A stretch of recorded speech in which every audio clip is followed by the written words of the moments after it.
Hello everybody, today we can celebrate our lecture number 30 already, and today we will continue talking about the arrays.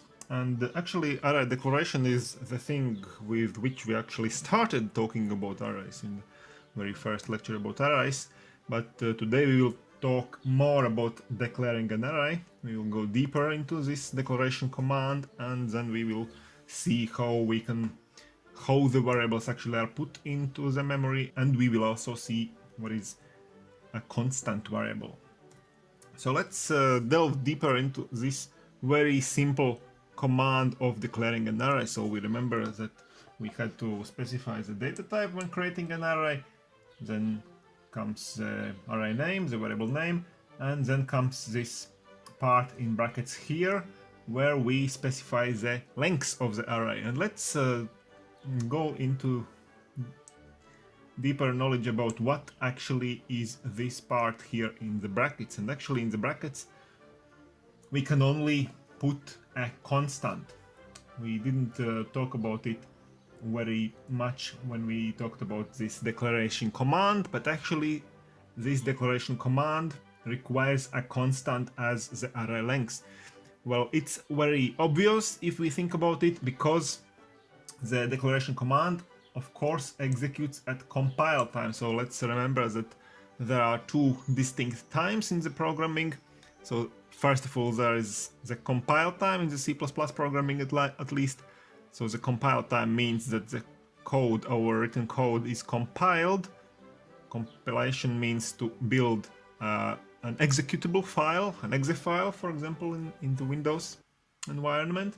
So the text is turned to an exe file. This is the compilation time, and during this compilation time all our declaration commands are executed, for example.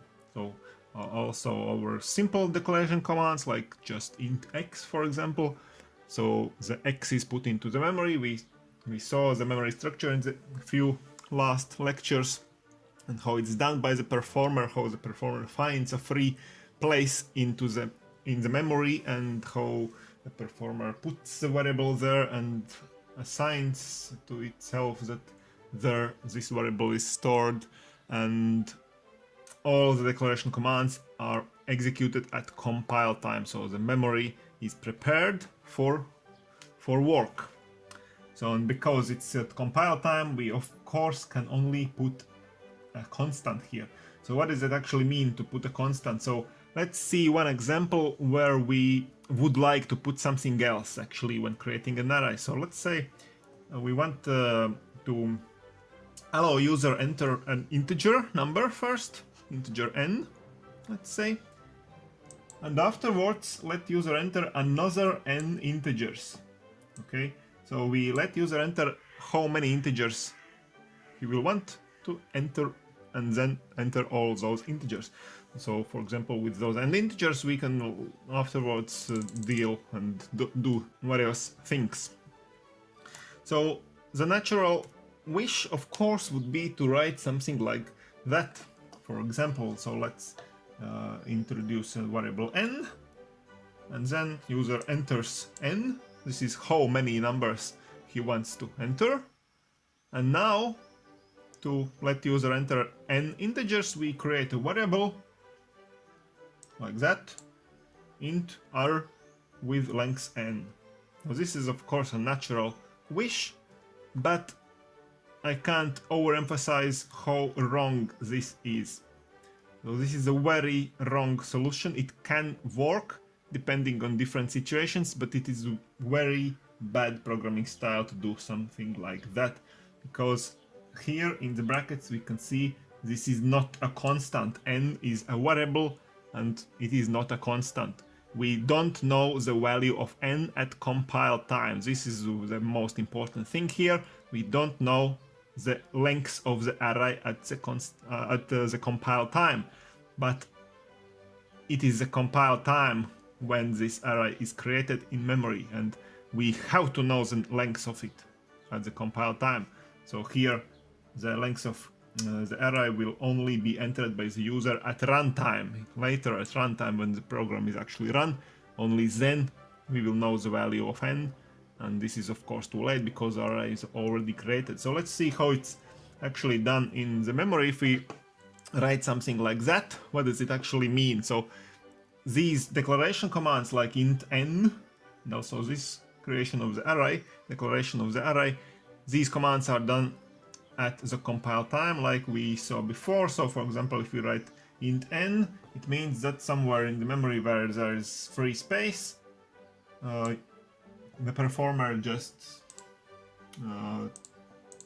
says that, for example, here will be our variable n. So performer writes to itself down that the variable n will start, for example, at this 60 memory space, and the length will be 4 bytes because this is an integer. So afterwards, this command is not executed at compile time. Of course, this is a complete command at runtime, and afterwards we execute this command, and again, now the compiler, the performer, must execute this command.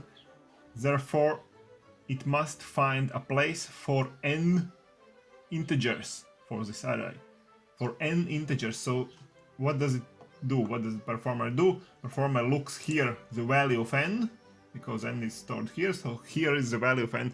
So it looks like there is empty, but of course the memory is never empty. There is something, maybe there's 0 written here, or maybe something else. If we haven't assigned the value of n ourselves, of course there will be some random value, say 17 can, for example, be located here in this particular space, and it means that the performer will now find and allocate the place for this array R, which is 17 integers long, or 17 times 4 bytes long, and it will write down here for itself where this place will start.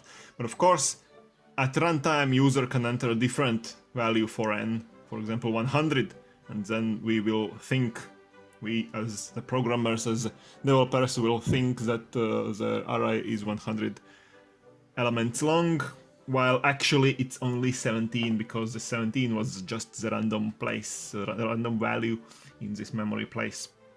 So it's not working correctly if we assume the array is much longer, for example. It can work in cases then where, for example, here was some other number allocated like that, for example, maybe larger number that our actually our needs are, and then it can work. But of course we cannot rely ourselves on this assumption that it can work. We should really do the thing ourselves, so assign the correct value. So this is totally wrong, and we can't do it like that. Another thing about the arrays, maybe not directly connected with arrays, but still something that we can learn at this point, is think about the constant variable. So there is this thing called the constant variable, meaning that we can declare a variable and say that this variable will be a constant, so that we can, for example, use this variable in those array declaration commands. How do we do it? We write the word const, keyword const, right before our variable declaration command. So let's say we want to declare a variable n in this case with type int, an integer variable n, and if we write the const, it means that variable n is constant and we will not be able to change the value of this variable. And of course we have to provide the value of such a constant variable. So for example, like that, we have written that the n is equal to 10, and this is obligatory. So we can't do it like that. For example, we introduce just a constant integer x without a value, so this will not work. This will be already a compile time error, because at compile time the performer will already see that there is some problem x is a constant variable, but we don't know the value, so how can it be a constant if it has not any value? So we write it like that, and this is very useful in many different ways, especially when working with arrays. So for example, let's see this example we have already seen before. So enter 10 integers and print them out in reverse order. Very easy task to do with arrays, of course. And if we remember how we did it some lectures ago, we just organized 2 for loops. One for loop for entering all 10 integers, and the other for loop for printing them out in the reverse order. But in this case, we don't use this value 10 directly here in those for loops, and also here in the array declaration command.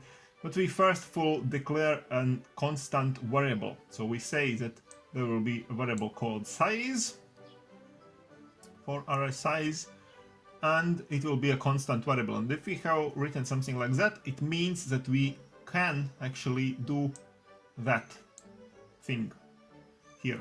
So we can create a variable with the length size, because the size is now known already at compile time. This is 10, and this is exactly the same thing as to write just 10 here in brackets.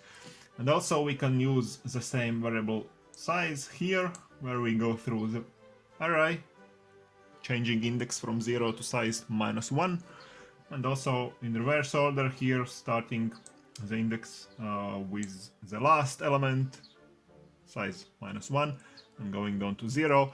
So this is very convenient, because if we now want to change the size of the array, and let's say we now want to enter 15 integers, not 10, we don't have to perform those changes in all those places where the size occurs. So here we should change, here we should change, here we should change.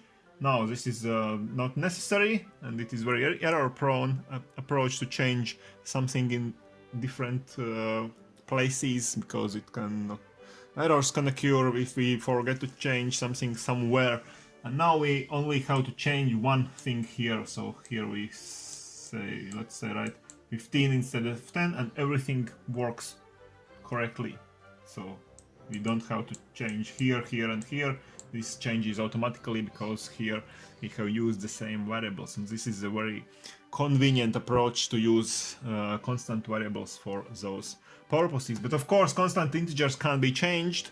That's a very sense of it, and we haven't solved, of course, the previous problem with our wish to let user enter an n, value of n, and afterwards to enter n variables.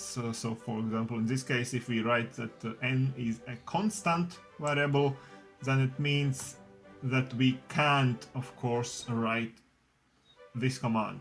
We can't enter the value of n, because this is a constant value. We can't change the value, and this is still wrong. So in the next lecture we will see how we actually can do this thing with letting user enter the value, the length of our array. But for now, you have to understand how the memory works, how the arrays and everything else is put into the memory when we declare variables, and it doesn't allow us to specify the length of the array later, so at runtime. So everything must be specified at compile time, because at compile time is the time when the performer creates arrays. Okay, so that's it for today. We saw more details about declaring an array. We saw also how the arrays are put into the memory at compile time. We saw what is a constant variable, and that's it for today. And tomorrow will be the homework of this lecture. Very interesting homework, maybe. And so come back tomorrow for this homework, and in the next lecture we will continue talking about arrays, because arrays is a very big topic, and we will still talk about arrays. So stay tuned to my channel, subscribe to it, and see you soon.